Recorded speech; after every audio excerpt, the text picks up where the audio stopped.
everybody, Marcus here. Now I want to remind everybody of our pact that for every 1,000 subscribers I receive on this channel, I will give away one copy of Cyberlink's PowerDirector 13 Ultra software. So please consider liking this video, sharing it, subscribing, or even just listening to the very end. The venerable distinction of the alpha-beta-male dichotomy present in discourse on male-female relations is something that I feel has been very poorly covered in all contemporary commentary. The approaches I've seen covered so far come across as grossly reductionist and superficial.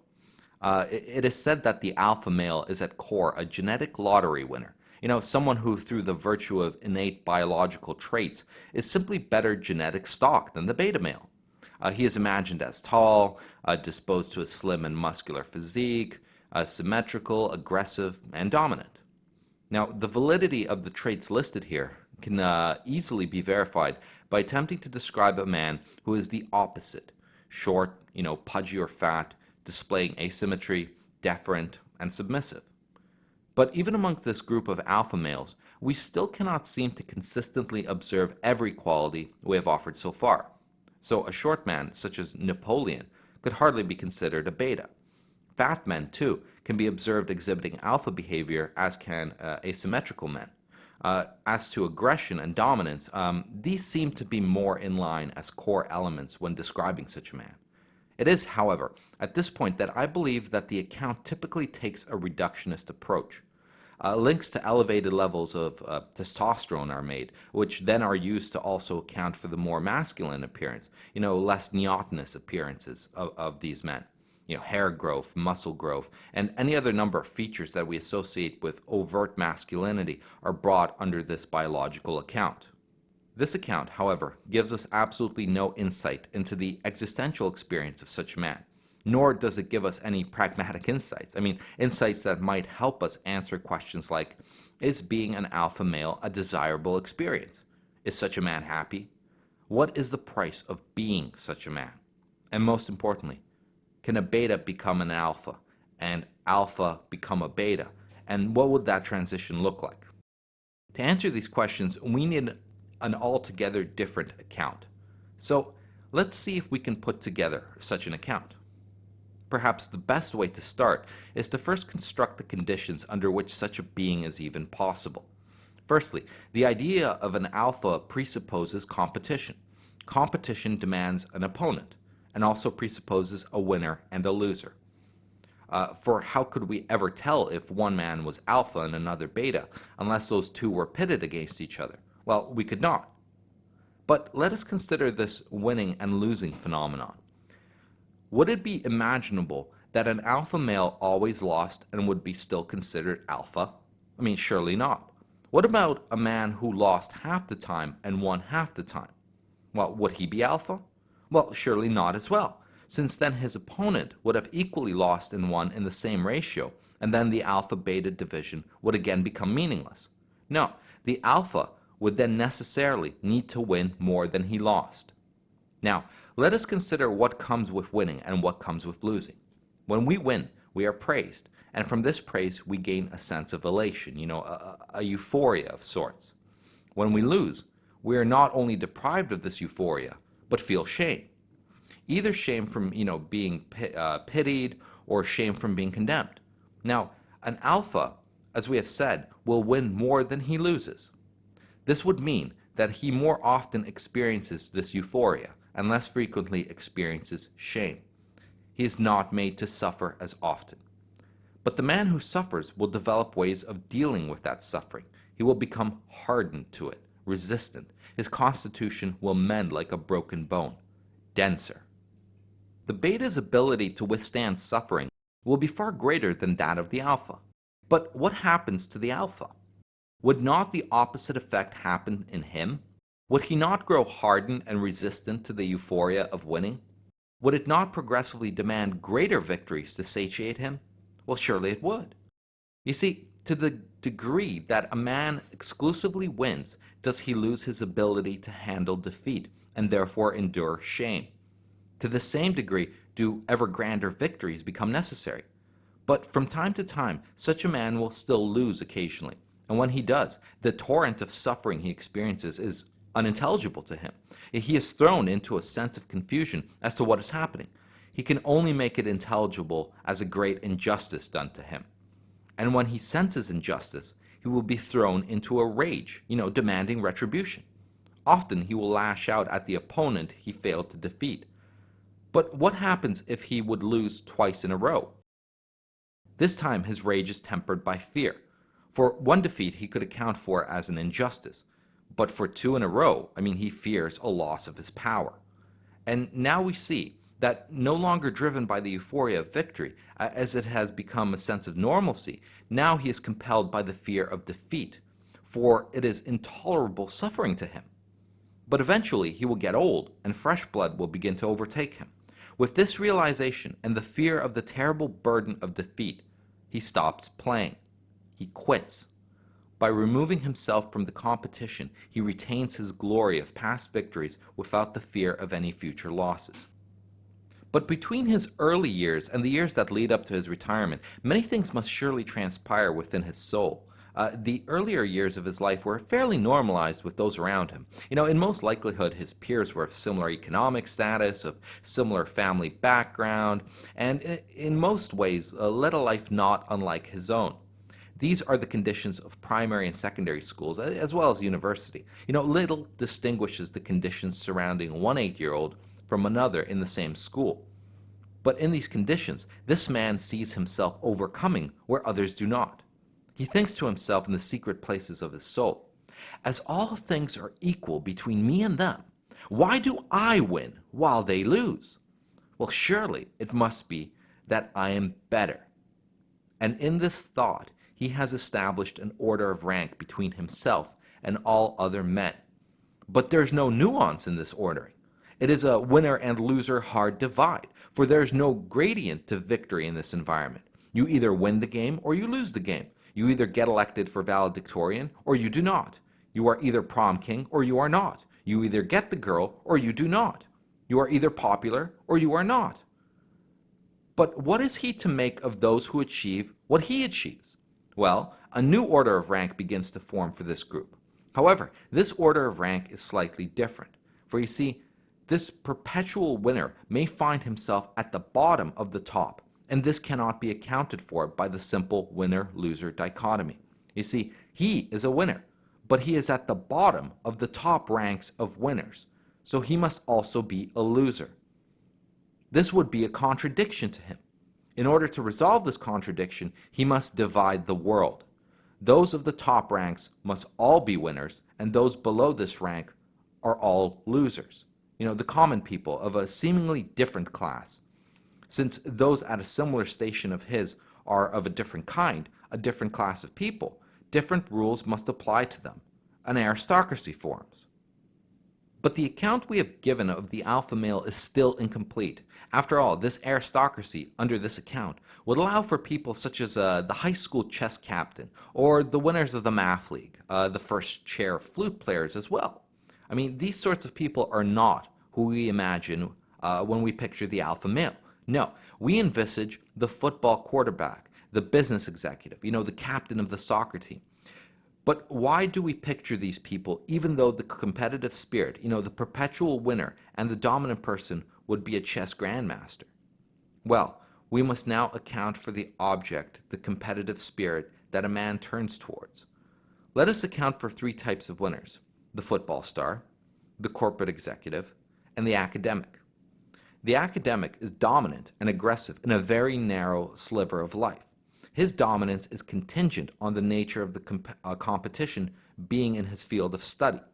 His influence upon the world is very narrow when compared to the executive and football player, and also the subject matter of the academic is by far the most abstract, requiring a certain fierceness in intelligence and memory.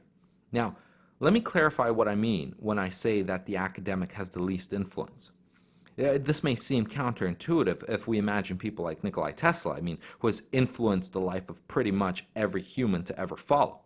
Though this is true in the abstract, it is false in the immediate life of Tesla. The work of his genius had no benefit to him in his life, And this is true for most academics. Their genius is exploited later by industry and benefits the executive, and not the academic. The executive, on the other hand, has a much wider reach in his influence through the ability to command money. He has the ability to make many things happen, but they must be planned in advance. The executive work is also less abstract than that of the academic. He is more grounded and pragmatic than the academic. And finally, the football player. This man has an influence everywhere he goes. You see, I'm not necessarily referring to the money and celebrity that a football star holds, but I'm merely referring to his raw physical stature. No matter where he is and what he is doing, he is always in the strongest position to both beat down the executive and the academic. Imagine these three men in a room. If a conflict escalates to the extreme termination point, which is violence, then the academic is in the weakest position. No amount of abstract thinking will prevent him from getting killed. In this way, too, no amount of money in that moment of time will prevent the executive from getting killed, but an attempt at bribery is available to him. But the raw physical strength would help the football player to dominate the others. The executive, however, could attempt to bribe the football player to leave him alone, or bribe the academic to team up on the football player. But money is an intermediary power. It works as a proxy, and itself is not something that exerts itself upon the world. But in this way, too, the football player is even more grounded in his power. There's no abstraction to brute physical strength like there is in money, and further still, to academic abstraction. From a human development perspective, the football player came first. Then we invented money, and we got the executive. And finally, when enough prosperity is around, the academic can emerge. But clearly, the football player was the dominant creature for a very long time in human history. Those same traits present in a man that are present in the football player were those that dominated. Those traits in this way, too, were also the most grounded, the least abstract. It is also how the human mind evolved from base instinct to higher reasoning. But sexual attraction and mate selection long preceded higher reasoning. And in this way, too, those bodily, animalistic, bestial, superficial, obvious qualities became what one could select from. So sexual attraction in this way, too, must have chosen only from those qualities that had existed at the time, which were all physical and superficial for both men and women. We had no language skill back then. So the sense of humor women so look for was not really something that existed. But what must have existed was laughter.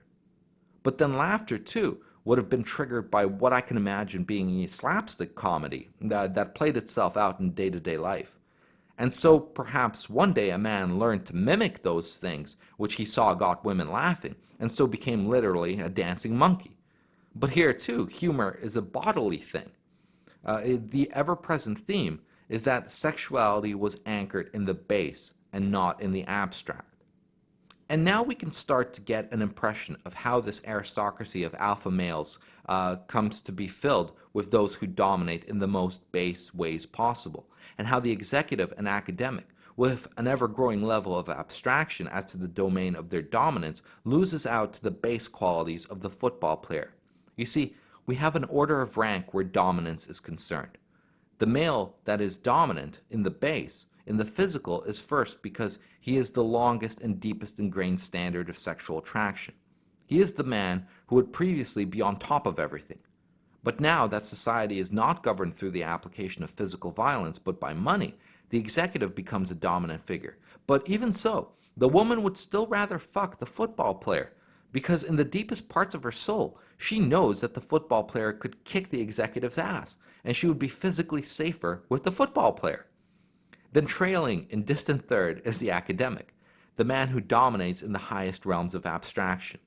Though his type of domination can be the very fabric of thought itself, like Socrates, and though he is a type of man that forwards humanity as a whole, he is the least desirable of all the three because he is furthest from the base and raw physicality. Now, one caveat we need to throw into this account before we proceed. I want to make clear that I am not saying that football players are stupid, nor saying that academics are physically weak. What I am saying is that it will not be the intelligence of the football player that generates the attraction, And in this way, it will not be the intelligence of the academic that will sexually attract a woman. If you happen to be intelligent, then that's all well and good, but it won't get you laid. In the same way, the executive might be able to attract a hot woman, but she still would prefer to fuck the football player. But she may sacrifice some of that sexual attraction for the overwhelming benefits that money provides in modern society. So now I think we have identified the alpha male we have been searching for. It is not the executive and it is not the academic. It is the football player. So let us go back in our story and revisit the aristocracy that has formed earlier in our argument. First, we must assert that different aristocracies can form, each filled with men dominant in a certain area. There will be those dominated by athletes and celebrities. These are individuals who dominate due to their physical natures, the sensuality of their being. The dominance of the athletes and celebrities is not grounded in their money nor in their intelligence. Though money often follows from this dominance, it is not the cause of it. It is their sheer physicality. Though some male celebrities are on the physically less attractive side, they often compensate through humor, and so are in comedy mostly, which is still a base phenomenon pandering to the physical effects it has upon the body. These comedians, however, fit better into the second type of aristocracy, that of the executive, or people of money in general. These men are quite desirable due to the power they can exert upon the world through the proxy of money. Their dominance is grounded in the money they possess and not in their physical quality nor their intelligence. The third type of aristocracy would be that of the intellectual elite. Their dominance is grounded in pure intellectual matter. Their sexual attraction, however, is of the lowest kind. Now, each aristocracy that forms will value their particular form of dominance as the highest, though they may acknowledge some secondary and tertiary value of the other two. Now, of these three aristocracies, which will win favor with women the most? Well, if everything we have said so far holds true, we will have to say the first type, the aristocracy of physical dominance. We can see this order of rank play out in high school as a microcosm. The football player and the hottest women will be the coolest crowd. The rich kids may be useful and therefore still dateable, and so will come second in social ranking. And finally, we have the nerds. To the football players, everyone outside of their aristocracy is a loser, and so is the case with the other two. However, the aristocracy that the hottest women align themselves with has become the socially dominant group. And in this way, the alpha male is not the alpha male because he is physically dominant, but because women choose physical dominance over all the other forms of dominance. You see, what made these men gravitate to their respective group is independent of women. Inner drives, compulsions, and interests dictated their path, but women are primarily attracted to one specific group.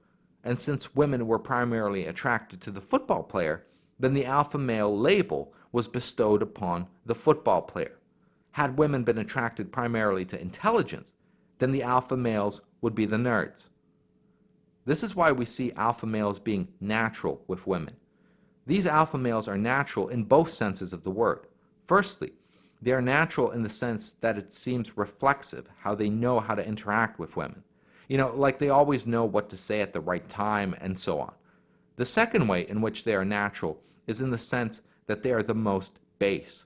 They are furthest from abstraction and closest to the animal nature of man. They are hedonistic by nature. They are very in tune with the superficial aspects of existence, of the sensual, of the rules governing pleasure and pain. And do we not in MGTOW continually say how base and superficial women are? How important the physical is to them? Well, like attracts like. Both these men and women are in tune with the superficial. They understand it slightly differently, but they in essence are compelled by the same things. So you get rampant drinking, drugs, parties, and all those other sensual experiences that constitute the normative nature of their social interactions. The alpha male, it would then follow, is a hedonist in his soul. He is the least nuanced of all men, the most basic and animalistic. But this also makes him the most susceptible to manipulation. You see, as we have said earlier, this man has one much more then he has lost, and as such has a tolerance for the euphoria of victory, but a deficiency in handling loss. So in this way, a woman can more easily exploit his sense of shame to her own ends. Now, before we can continue with this argument, we must immediately address the notion that a man with many options is not desperate, and therefore can make wiser choices. Also, we must address the notion that a man with little choice becomes desperate, and therefore makes poorer choices. These phenomena seem to stand in stark contradiction to what I'm arguing, so let's just tackle them right here. In what follows, I will argue that both of these men tend to make equally poor choices. First, let us tackle the football player. His alpha male status presents to him many women to choose from.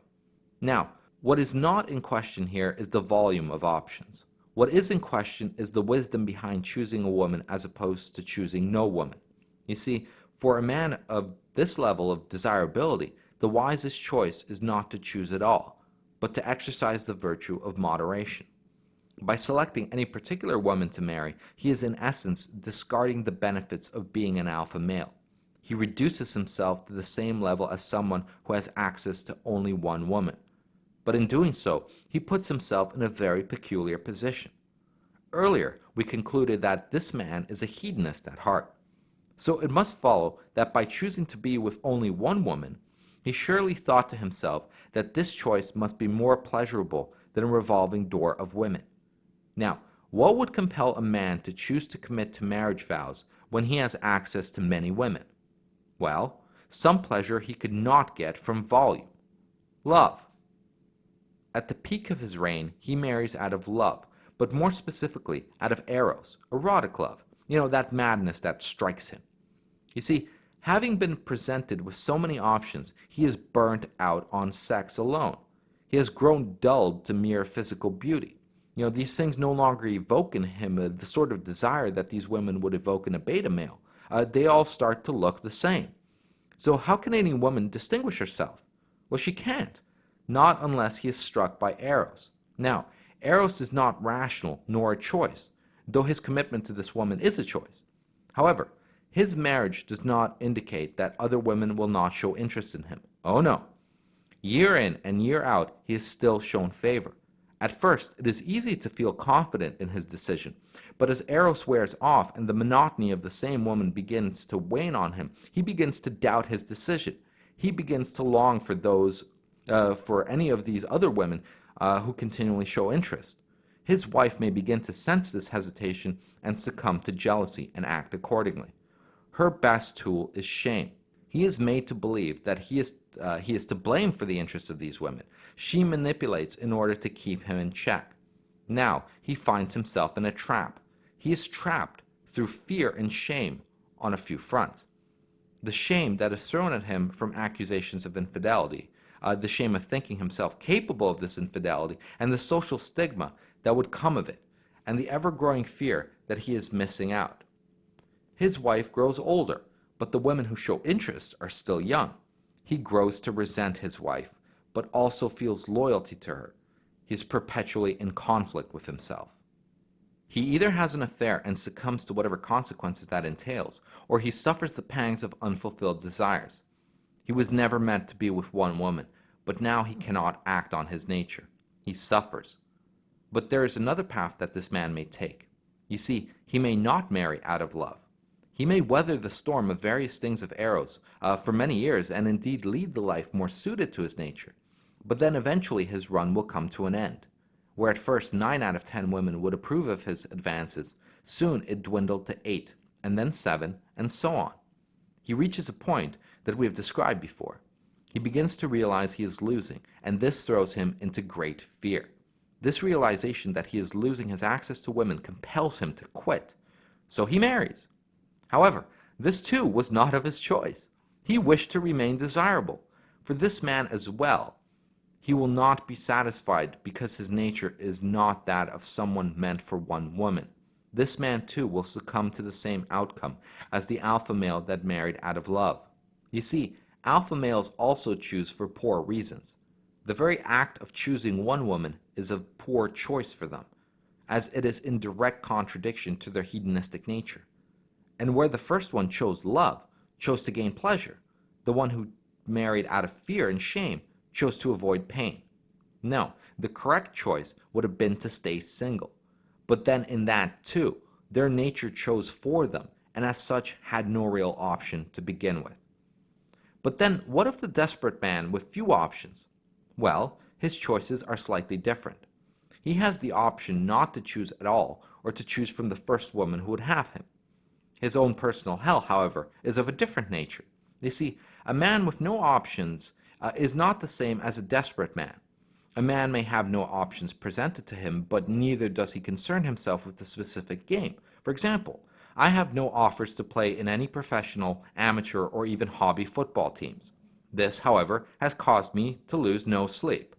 Now, in order to be desperate, one needs to desire to play, but have no option at the same time. The desperate man, however, should first choose prostitutes, which are available to him. However, it is clear that this sort of man is not desperate merely for sex, but for the approval of a woman who would choose him. Now, we must juxtapose this man to the alpha male on the paradigm of winning and losing that we have talked about before. You see, the desperate man has lost a great deal. He has grown very tolerant to shame, and as such, his resilience to it allows him to select a woman who an alpha male would never consider. It is not his weakness, but his ability to suffer that allows him to settle, as it were. However, like I have mentioned in many previous videos, it is the golden mean we need to shoot for. No, this man has too much resilience to suffering, whereas the alpha male does not have enough. This man is willing to suffer that which impinges on his basic human dignity, and in this his strength to endure suffering becomes vice. If, however, he finds a woman, his ego will be greatly boosted. He will in one swoop become arrogant, possessive, and jealous. His own personal hell will not come from the woman, but from these additional qualities that having a woman adds.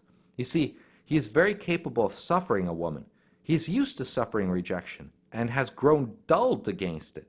Now, the suffering that he adds to his life will not come from her, but it will come from his jealousy and possessiveness. These are new sufferings that he is not used to. The world for him will overnight transform into a much worse place, as now every man becomes a threat. For him, every woman is a bad choice. In fact, the more perfect she is, the worse his suffering will become. So here too, we see that, like the alpha male, the desperate man should not choose any woman at all. In this way, both of these types of men in fact have only one valid option available to them: not to choose a woman at all. Now that we have addressed the concern of the desperate man making poor choices while the alpha making wise choices, let us go back to where we left off and talk about the alpha male and his connection to shame. So, we have said several times now that the alpha male is not used to losing. As such, he is not resilient to shame, and he has had little opportunity to deal with it.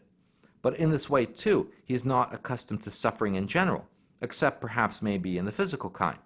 But, as Nietzsche says, suffering is of the most importance to personal growth, for it is only when we suffer do we become an interesting being.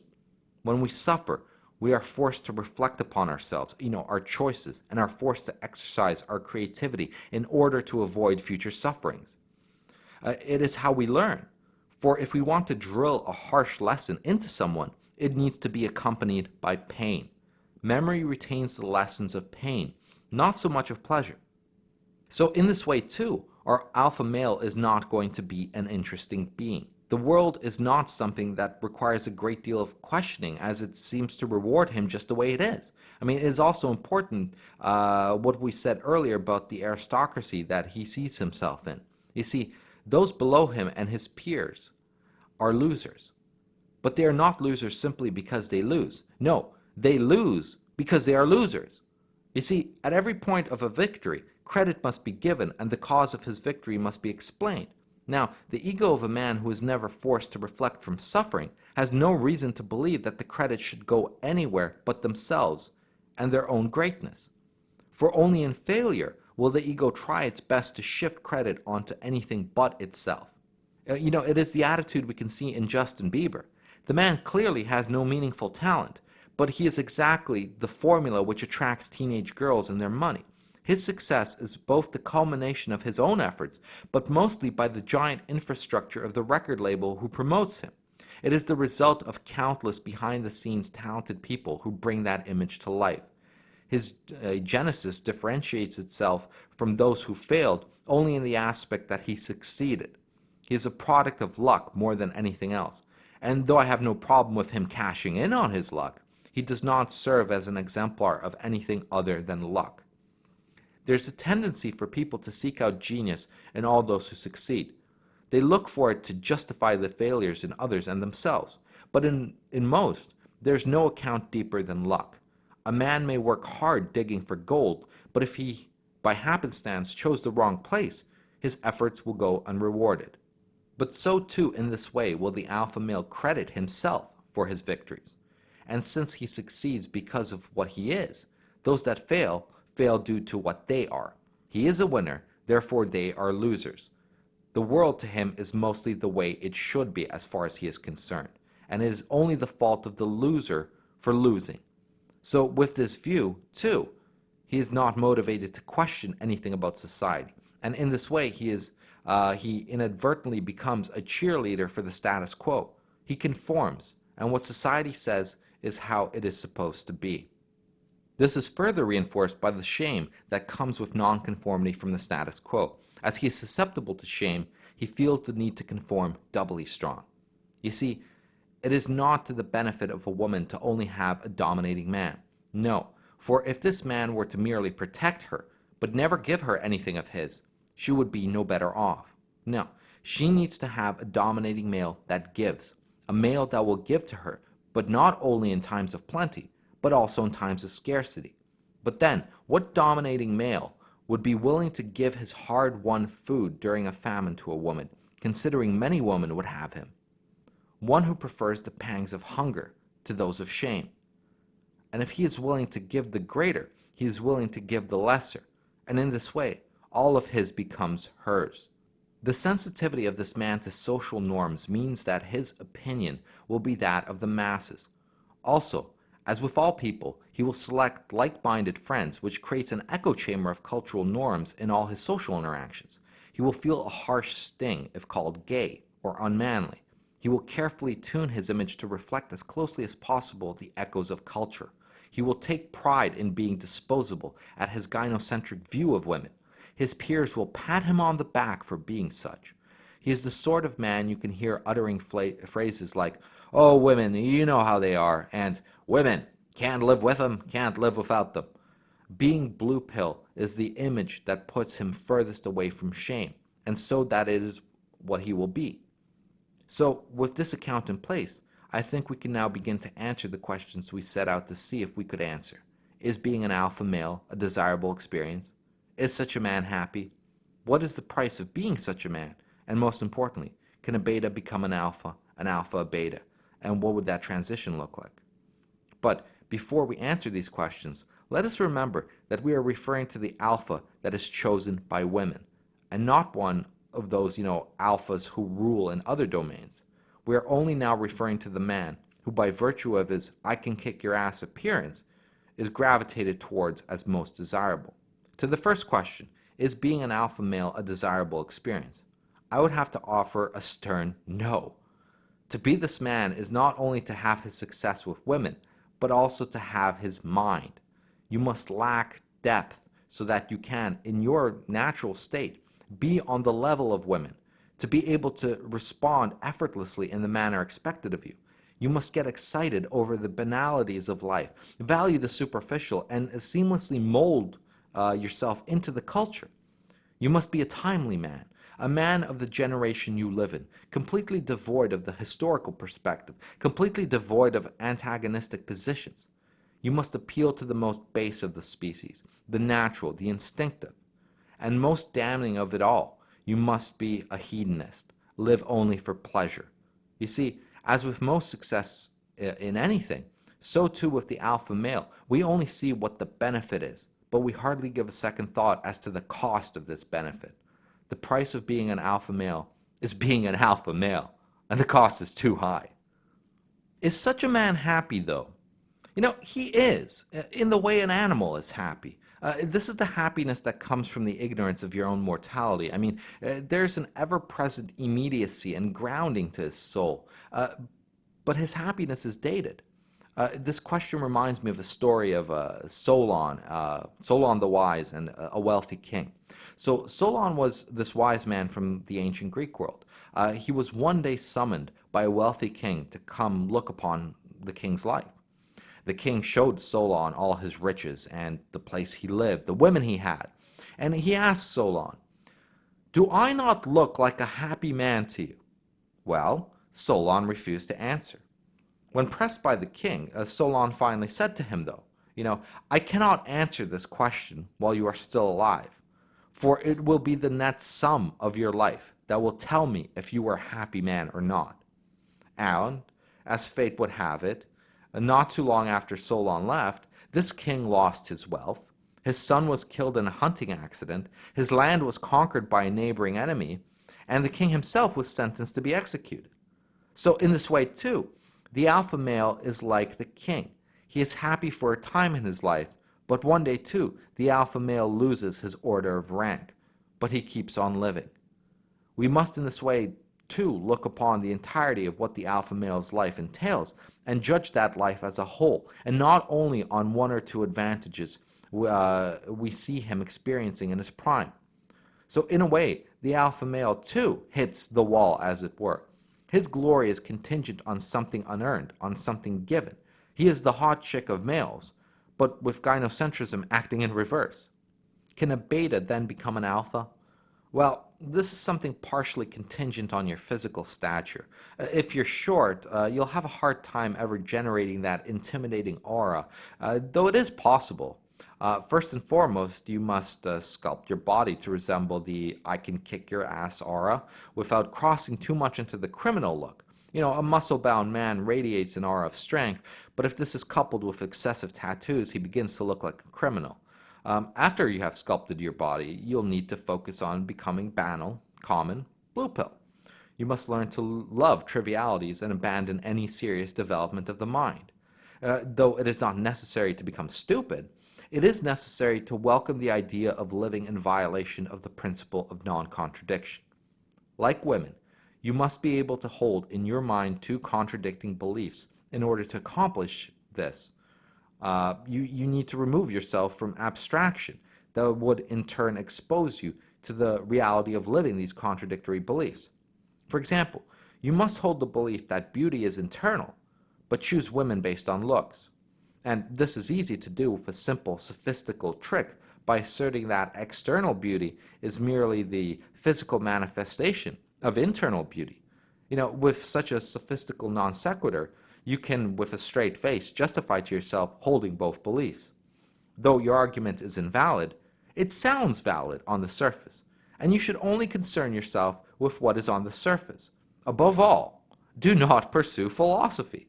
By pursuing philosophy, you will consciously be aware of your contradictions, and this will manifest itself in your body language in one way or another. No, you need to make yourself shallow, full of soundbite wisdom, and never question the coherence of your belief system. For when you couple your sculpted body with a genuine belief in a script of incoherent nonsense, you will have gained the disposition of the woman you so sought to gain. This in turn will make you unnatural, for you will naturally think as they do. Finally, you must become proud from many victories. This pride will finally close the circle and create a reinforcing cycle in which you will become intolerant of someone trying to demonstrate to you that you're wrong. Your abandonment of philosophy will synergistically let you keep a conscious honesty as to your justification, and your physique will encourage your opponent to subconsciously back down. So, based on the account I have given in this video, this is what would necessarily follow as your task in transforming into an alpha male. Of course, it is not necessary to become this sort of being in order to attract women, but this is what I see as necessary to become this oh so prized alpha creature. Thanks for listening. Go team.